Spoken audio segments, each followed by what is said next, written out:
You guys, the New England Patriots have officially done it because they have got the monkey off their backs, beating their in-division rival Miami Dolphins 33-27 for Week 2 of the 2025 NFL season. So let's get into some of my biggest takeaways. First one obviously has to be Drake May. Now, last week he wasn't necessarily bad, but the questions about consistency and turnovers did present themselves. We wanted to know how he was going to bounce back, and boy, oh boy, did he. He goes 19 for 23 with over an 80% completion percentage, also going for 230 yards, averaging 12.1 yards per throw, 0 turnovers, sacked 3 times, and 2 touchdowns. Even when wide receivers weren't open, even when the offensive line was breaking down, Drake May remained calm. He got outside of the pocket, he extended the plays like he always does, and I thought he was super accurate throughout the entirety of this game.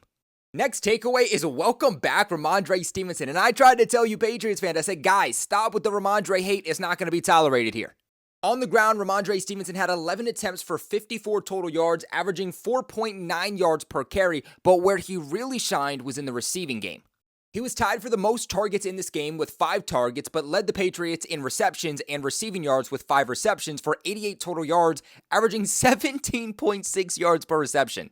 With this Patriots win too, we obviously can't forget the fact of their current AFC East standings. The Patriots went from 3rd place all the way up to 2nd, with the Miami Dolphins falling to 0-2 and the New York Jets also falling to 0-2. Now these odds are via Kalshi. Kalshi is not a sportsbook, by the way. It's the best damn predictions market on the platform. And if you think the New England Patriots could get the upset, shock the world, and actually compete for this AFC East division, then Kalshi is the best place to put that money where your mouth is. Available in every single state. Cool thing too is that Kalshi doesn't make a single cent off of you if you're ultimately wrong about your opinion. And to go along with that, the odds that you're seeing, they're not made up by Kalshi themselves. They're made up by you guys.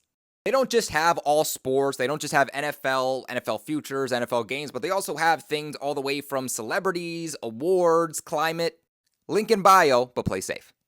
Now, something for me that is certainly concerning is still the defensive side of the football for the Patriots. I do still think that is an area that is still coming together, but that secondary needs to learn consistency.